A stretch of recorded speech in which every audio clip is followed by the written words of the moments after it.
భారత అంతరిక్ష పరిశోధన సంస్థ నూతన ఆంగ్ల సంవత్సరానికి ముందే అంతరిక్షంలో అద్భుతం చేసింది. దేశ ప్రజలందరికీ అద్భుత విజయంతో హ్యాపీ న్యూ ఇయర్ చెప్పింది. ఇప్పటి వరకు చైనా, రష్యా, అమెరికా మాత్రమే అంతరిక్షంలో 2 ఉపగ్రహాలను అనుసంధానం చేస్తున్నాయి. ఈ తరహా సాంకేతికతలో తాజాగా భారత్ కూడా వాటి సరసన చేరింది. తిరుపతి జిల్లాలోని సతీష్ ధావన్ స్పేస్ సెంటర్లో నుంచి సోమవారం రాత్రి 10 గంటల నుంచి 15 సెకండ్లకు polar satellite launch vehicle C-60 నింగిలోకి దూసుకెళ్లింది. ప్రయోగ వేదిక నుంచి PSLV బయలుదేరిన 15 గంటల 9 నిమిషాలకు స్పేడెక్స్ 1B, 15 గంటల 12 నిమిషాలకు స్పేడెక్స్ 1A ఒకటి నుంచి విడిపోయాయి. ఇప్పటి వరకు ఇస్రో చేపట్టిన ప్రధానమైన ప్రయోగాల్లో స్పేడెక్స్ కూడా ఒకటి. PSLV 420 కిలోల బరువు గల స్పేడెక్స్ అత్యాధునిక సాంకేతిక పరిజ్ఞానంతో రూపొందింది. ఈ 2 చిన్న ఉపగ్రహాలను ఉపయోగించి అంతరిక్షంలో డాకింగ్ సాంకేతికతను ప్రదర్శించడమే ఈ మిషన్ లక్ష్యం. PSLV C-60 ప్రయోగంలో ఎన్నో ప్రత్యేకతలు ఉన్నాయి. ఇందులో PS-4 ఆర్బిటల్ ఎక్స్పెరిమెంట్ మాడ్యూల్ ఉంది.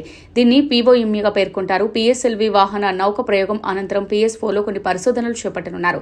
3 నెలల వరకు కక్షలో మైక్రోగ్రావిటీ ప్రయోగాలను నిర్వహించడానికి శాస్త్రీయ పరిశోధనలు నిర్వహించనున్నారు. POEM-4లో మొత్తం 24 పెలోడ్లను కక్షలోకి పంపారు. వీటిలో 14 పెలోడ్లు ఇస్రోకు చెందినవి కాగా మరో 10 పెలోడ్లు స్టార్టప్లతో కూడినవి. PSLV C-60 ప్రయోగం ద్వారా స్పేస్ డాకింగ్ సాంకేతికతను మనం సొంతం చేసుకుంటున్నామని సోమనాథ్ తెలిపారు. రాకెట్ ప్రయోగం అనంతరం ఆయన మీడియాతో మాట్లాడారు. ఉమ్మడి మిషన్ లక్ష్యాలు సాధించడానికి బహుళ రాకెట్ ప్రయోగాలు అవసరమైనప్పుడు అంతరిక్షంలో డాకింగ్ సాంకేతికత అవసరం. PSLV రాకెట్ స్పేడెక్స్ ఉపగ్రహాలను సరైన కక్షలో ఉంచాం. ప్రస్తుతం 20 కిలోమీటర్ల దూరంలో ఉన్న ఈ ఉపగ్రహాలను వారం రోజుల వ్యవధిలో దగ్గరికి తీసుకొస్తాం. జనవరి 7వ తేదీ నుంచి పనిచేస్తాయి. వాటి ద్వారా శాస్త్రీయ పరిశోధనలు చేయనున్నాం. షార్ నుంచి ఇప్పటి వరకు 99 ప్రయోగాలు చేపట్టాం. కొత్త ఏడాదిలో GSLV ప్రయోగం చేపట్టనున్నామని ఇస్రో అధిపతి తెలిపారు.